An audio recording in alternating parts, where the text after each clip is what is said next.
morning, good morning, good morning, good morning, good morning, YouTube viewers. Good morning, Facebook Nation. Good morning to all people, all colors, all races, all languages around the world, no matter where you are, men, women, children. May you have the most beautiful day. May you have the most awesome day. And for whatever goals that you have set forth for yourself on this day, may those goals come to fruition. So good morning, everyone. Today is our open mic topic. Today we're going to be talking exclusively about Roe v. Wade. As you know that, they just, whatever they came up with, I could care less, because this was done in order to shift us from addressing issues that were never even solved, never even addressed at all. And this is what we're seeing, that, isn't it ironic that whenever, politics get so far out of whack, they make all these promises, and then something will come out of the blue, Roe v. Wade, and then all of a sudden the discussions no longer are addressed with that. Now everybody's mad over this. And you have to see that, this is a cycle. And one of the things that I also want to say about Roe v. Wade is most of the men, including myself, a lot of us men are walking away from relationships. We just don't want relationships. We'd rather go through life alone.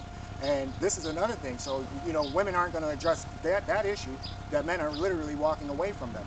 And you want to talk about, everyone wants to be angry at Roe v. Wade. Then again, for the women to be upset about student loans, since, you have so many independent women out here who feel that they don't need men. So therefore, you have no forgiveness for student loans. But now you're upset over Roe v. Wade. So you see that these things are the things that take place to blind us to all these little programs that they're running on you. And, I say to you ladies, you have to wake up. Think about that. All over the media is Roe v. Wade is going to be overturned. We got to protest. We got to stand. Why aren't women standing that, that relationships themselves be revamped? The whole relationship between men and women system needs to be revamped. Not only on the women's side, but on the men's side. But I want to show women that they're using you, constantly using you. Because this does nothing but address you. I can talk to 1,000,000 men, and out of 1,000,000 men, maybe 100 men say they even care about Roe v. Wade. They even care. So these issues are being pushed by women, not by men to sit back to say, hey, take away abortion. It's being pushed by women, and it's to control women. You really don't have no idea of how much you're being used. Have no idea, no clue. But this shows you the congratulations that you get. So we raised you up, gave you, made you independent, gave you all these privileges over men. Even when it comes to marriage, gives you privilege that you're taken care of for the rest of your life, where the man is just kicked off and he's got to pay bills for the rest of his life if it doesn't work out. So this is why men don't want women anymore. This is why they don't want relationships. And the sad thing about it is, again, it's women pushing the narrative, because now you have more female escorts than ever. Women that never would have thought about becoming an escort are escorting. Housewives are escorting. So when we sit back and we blind ourselves to what's going on, the only people that's really suffering out here is y'all ladies. And you letting all these whatever, demonic or whatever you want to call them, leaders and guides, guide you straight into something like this. Now you hit a wall. And they did that to you. Women did this to you, not men. Women did this to you. Because I don't know a man alive that does not want the opportunity to say, you know what, I don't even want to have a relationship with you, but I'll pay for the abortion. Tell me a man who would not say that. As a woman and you're watching this. So you're pushing things, and then you get these little beta token males to come out and to speak on behalf of men. And they're all betas. All of them are betas. None of these are strong men. And this is what the media won't do. The media won't talk to strong men. Politicians won't talk to strong men. And women themselves won't talk to strong men. You run from people like us. So when you run from people like us, then this is what you have. Where we're so far divided. And then again, ladies, what about that student loan forgiveness? And then again, ladies, what about the restructuring of law enforcement? What about all these different promises that were made? And it's not just this political party; it's every party. They bring out these things, and something tragic happens. And they say we got to address, we got to address, we got to address. But then all these things, they waste your tax dollars, and then they sweep it under the rug. Let me explain this to you, to all people who are watching this. These people are here who are in control of this whole program, this system. It does not matter what you say. They're going to do what they're going to do. And the faster we learn life like this, the better off that we'll be, because we'll have to realize that we have to depend on one another. But because there's so much baggage in people's closets, and people have put on these false faces for so long, it's hard for people to come back. I have friends that, close friends that I have to distance myself from because of that program, and I can't follow it. But I also lose people in the process because they follow that, whether they straddle the fence or whether they, staying in that world. I'm not following. So like I said, you thought that I would be talking about abortion rights and Roe v. Wade. No, I'm talking about the fact that, the same people that passed them laws, the same people that y'all sat back to help you get all these rights, are the same people who passed that law.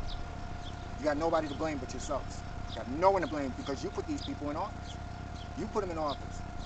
So, you know, we can play the blame game forever, and we can play the blame game for keeps. Or we can wake up and we can turn this into a better world. Like I said, that is not the point of minding to interact with, to interact in a relationship. But the interaction in the relationships has to be true. You know, if there's no truth to it, then it's for nothing. And this is what we got. We got a lot of people out here who have all these different relationships, and all of them mean nothing when it comes down to it. Because when you're on that phone and you're like, hey, you know, I need your help, or hey, could you help me out with this? Oh, well, I wish you would have called me 2 days ago. I'm going to Hackensack, New Jersey on a banana boat with a flat tire and 3 chimpanzees in the back and a donkey in the front pulling it. So you see how it works. You know, continue to stay blind. Continue to stay blind. And like I say, no matter how much you protest, no matter how much, they're going to do what they're going to do. And the one thing that they've successfully done is divide us from you. So in leaving you with this, Roe v. Wade, even if it was overturned, it does not change the fact that many men, good men, are walking away from relationships. And until you women get yourselves right, this is what it is. You can no longer impress us with your bodies. You can't.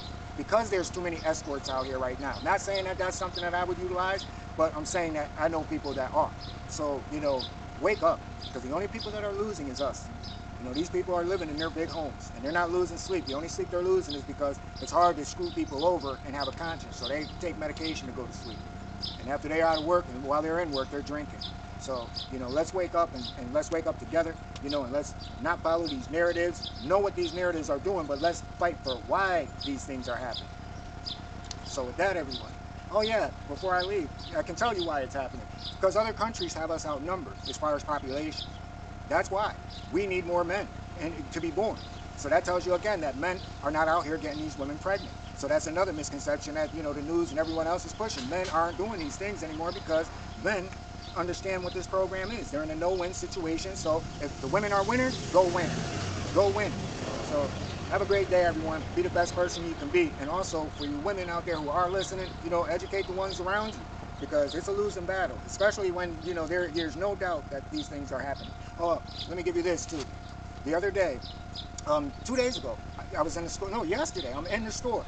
And as I'm in the store, there were 2 women. So it was me and another guy, and we're shopping. So it's 2 women, both of them beautiful. They blocked the aisle with their carriages, holding a conversation, so we had to interact with them. And when I saw the guy go through and he didn't say anything to either one of them and just like walk through like they weren't there, I saw the faces on them. I did the same thing, you know what I mean? Because like I said, you know, it's a sad ordeal when you see how, you know, you're still using manipulation instead of just saying how you feel. Because you're afraid of the rejection, because you know men are turning women down now. That's the thing that everyone is afraid of. So, you know, you have to say to yourself, you put yourself into this situation. Now I want to leave you with a good note. A friend of mine, a subscriber, her name is Miss P. And, you know, I saw her yesterday, and she said, Dennis, I was looking for you. She said, you know, a couple of days ago, you know, I did exactly what you said. She said, I feel so good about it. Now, mind you, this is a beautiful woman, beautiful woman. But in her family, they always called her ugly. She was the prettiest kid in the whole family. You know what I'm saying? So they always called her ugly. Even as an adult, it weighs on her that, you know, she doesn't tell her family how she feels, but, you know, she had expressed it to me how she feels. And what I said to her, I said, you know, next time they say something like that you don't like, agree with them and say, but, however, you know what? A lot of people like me. And she did that, you know, because they said it again, you know, through a family gathering. They said, you know, you know, she's the ugly duckling or something like that out of the family. And she said, yeah, I am. She said, but a lot of people like me.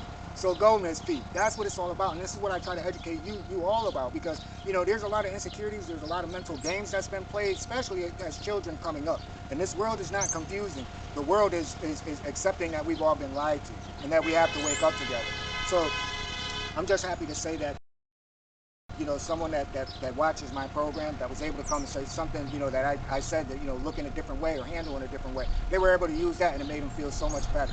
And now that person is walking with it, no matter who sees her, and no matter what, she's still, hey, she's awesome, and hey, I'm beautiful, and, you know, you have to tell yourself, because you have to believe it. You know, you have to believe that. You know, and when you believe it, it becomes that. Now, if you're telling yourself you're beautiful just so you can screw people over, your light won't work for you, and you'll get ran through and ran over. You know, belief in who you are and the beauty of who you are is because you're starting to know yourself, and you're not seeking outside validation. There's a difference in saying that. So with that, everyone, again, congratulations, Miss P. Everyone have a beautiful weekend. I'll probably get back maybe Monday. Well, Monday, I got a lot of things going on. Like I said, I'm getting ready to relocate in the same town, but a beautiful place, better place, everything brand new. I can't complain. And it's a lot of beautiful women over there as well. And in my building, it's a lot of beautiful women. So you already know, you know what I'm saying? I'm already feeling it because, like I say, I'm willing to give women a chance, but you can't come half-assed, you know, and that's the thing about it. You let them betas, the ones that got y'all feeling like y'all feeling. Because a lot of the men who were strong were influenced by betas. But that doesn't work anymore. You know what I'm saying? Now we out of the bag and now we know who you are. And, you know, we don't look at you as a beauty queen because you're not, especially if you're ugly on the inside. So I know I shouldn't have left that as a negative one, but all I'm saying is just let's wake up. Wake up. Roe v. Wade was just the tip of the iceberg. Look at everything else that you failed and where you overlooked. So with that, everyone, have a beautiful day. Have an awesome day. Have a beautiful weekend. Peace and blessings.